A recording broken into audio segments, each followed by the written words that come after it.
देवियों और सज्जनों, मैं कर्नल सोफिया कुरैशी और मेरे साथ विंग कमांडर व्योमिका सिंह आज आपको 6 से 7 मई 2025 की रात 1:05 से 1:30 बजे के बीच भारतीय सशस्त्र बलों द्वारा अंजाम दिए गए ऑपरेशन सिंदूर के बारे में जानकारी देंगे। ऑपरेशन सिंदूर 22 अप्रैल को पहलगाम में हुए विभत्स आतंकवादी हमले के शिकार मासूम नागरिकों व उनके परिवारों को न्याय देने के लिए लॉन्च किया गया था। इस कार्रवाई में 9 टेररिस्ट कैंप्स को टारगेट किया गया और पूरी तरह से इसे बर्बाद किया गया। पाकिस्तान में पिछले 3 दशकों से टेरर इंफ्रास्ट्रक्चर का निर्माण हो रहा है। इसमें recruitment, indoctrination centres, training areas व लॉन्च पैड शामिल थे, जो पाकिस्तान और पाक अधिकृत जम्मू कश्मीर POJK दोनों में फैले हैं। Operation Sindoor was launched by Indian Armed Forces. આપણા દેશના બહાદુર જવાનો ઉપર આપણને સૌને ગર્વ છે। આપણી એ જાબાજ સેનાના તમામ સૈનિકોને હૃદયપૂર્વક નમન કરું છું। એમની બહાદુરી, ધૈર્ય, શૌર્ય એ આપણા સૌના માટે ગૌરવનો વિષય છે। ઈશ્વરને પ્રાર્થના કરું છું કે આપણી સલામતી માટે સરહદ પર લડી રહેલા આપણા જવાનો સુરક્ષિત રહે અને એમના સાથે ઈશ્વરના આશીર્વાદ બની રહે એવી પ્રાર્થના કરું છું। મૂળ કારણ એ સમગ્ર રીતે જો પાકિસ્તાન જવાબદાર હોય તો જડબાતોડ એને જવાબ આપવામાં આવે। કોંગ્રેસ પક્ષનું સ્ટેન્ડ બહુ જ ક્લિયર છે। સામેથી પહેલેથી જ કહ્યું છે કે કોઈ રાજકીય બાબતો વચ્ચે નહીં આવે। ખભે ખભા મિલાવીને રાષ્ટ્રના હિત માટે જે કોઈ પગલું ભારત સરકાર ભરશે એની સાથે કોંગ્રેસ પક્ષ સંપૂર્ણપણે સમર્થન પણ આપશે અને ખડે પગે કોઈ પણ પરિસ્થિતિનો સામનો કરવા માટે કોંગ્રેસ પક્ષ તૈયાર રહેશે।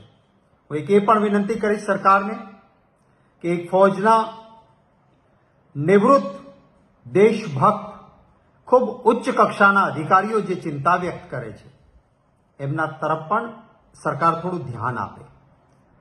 વારંવાર સોશિયલ મીડિયા પર આપણે જોઈએ છીએ કે આપણા જાબાજ ફૌજના એવા નિવૃત્ત અધિકારીઓ કે જેમણે કપરા સમયમાં ખૂબ બહાદુરીપૂર્વક રાષ્ટ્રની સુરક્ષા કરી છે।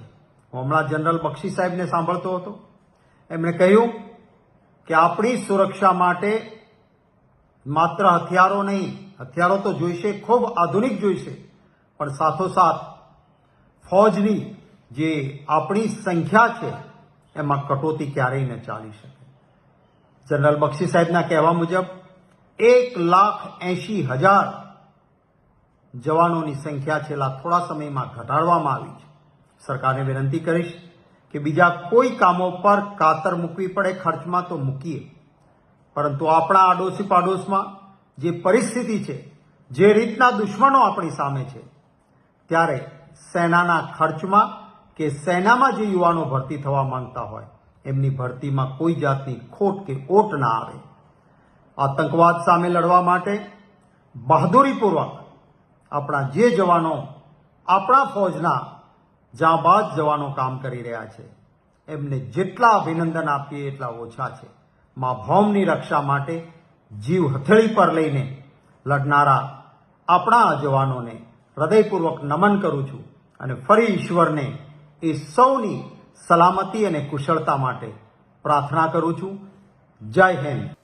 જે રીતે ગઈકાલે રાત્રે ભારતીય સેનાએ એર સ્ટ્રાઇક કરી છે એનું આપણને સૌને ગર્વ છે। આજે આપણે સર્વ ગર્વ સાથે ભારતીય સેનાને અભિનંદન આપીએ છીએ। એક એક ભારતના વીર જવાનને અભિનંદન આપીએ છીએ કે દેશના લોકોની જે આશા અપેક્ષા હતી કે પાકિસ્તાનના આતંકવાદીઓને મુંહ તોડ જવાબ મળવો જોઈએ એવી ભાષામાં જવાબ આપવાની શરૂઆત થઈ છે।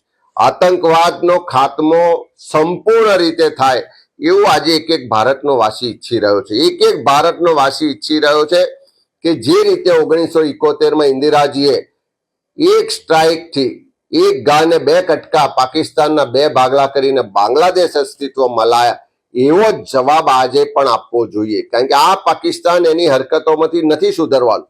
વારંવાર આતંકવાદને પ્રોત્સાહન આપે, વારંવાર આતંકવાદી હુમલા ભારતમાં થાય, નિર્દોષ લોકોના જાન જાય, અને આખા વિશ્વમાં કોઈ પણ ભાષા આધારિત હોય, ધર્મ આધારિત હોય, પ્રાંત આધારિત હોય કે દેશ આધારિત કોઈ પણ આતંકવાદને ક્યારેય ચલાવી ના લેવાય. અને એટલા જ માટે કોંગ્રેસનું નેતૃત્વ હંમેશા આતંકવાદની વિરુદ્ધ રહ્યું છે. એના ખાત્મા માટેના જે પણ પ્રયત્નો, કાર્યક્રમો હોય એને સમર્થન આપતું રહ્યું છે. કોંગ્રેસે સૌથી મોટું આતંકવાદથી નુકસાન ભોગવ્યું છે. દેશના બે પૂર્વ વડાપ્રધાન સ્વર્ગસ્થ ઇન્દિરા ગાંધીજી, સ્વર્ગસ્થ રાજીવ ગાંધીજીને આ દેશે આતંકવાદથી ગુમાવ્યા છે. ત્યારે એવા સમયમાં આજે દેશનું નેતૃત્વ કોંગ્રેસે સંપૂર્ણ રીતે સરકારને, સેનાને સમર્થન આપ્યું છે કે આ કપરા સમયમાં દેશની સુરક્ષા મહત્વની છે, રાજકારણ કોઈ કરવાનું ના હોય, તમામ કાર્યક્રમોમાં કોંગ્રેસનો સહયોગ રહેશે. અને જ્યાં સુધી ગુજરાતની વાત કરીએ તો ગુજરાત પણ એક સંવેદનશીલ રાજ્ય છે, પાકિસ્તાનની બોર્ડરોથી જોડાયેલું રાજ્ય છે. ત્યારે ગુજરાતી તરીકે આપણા બધાની સવિશેષ જવાબદારી છે. અમે વિપક્ષ તરીકે રાજ્ય સરકારને, માન્ય મુખ્યમંત્રીશ્રીને આશ્વસ્ત કરવા માંગીએ છીએ કે સરકાર લોકોની સુરક્ષા માટે, સરહદોની સુરક્ષા માટે, સેનાનું મનોબળ વધારવા માટે, સેનાને સહયોગ માટે જે પણ કાર્યક્રમો કરશે એમાં સંપૂર્ણ રીતે અમારો ટેકો રહેશે, અમારો સહયોગ રહેશે.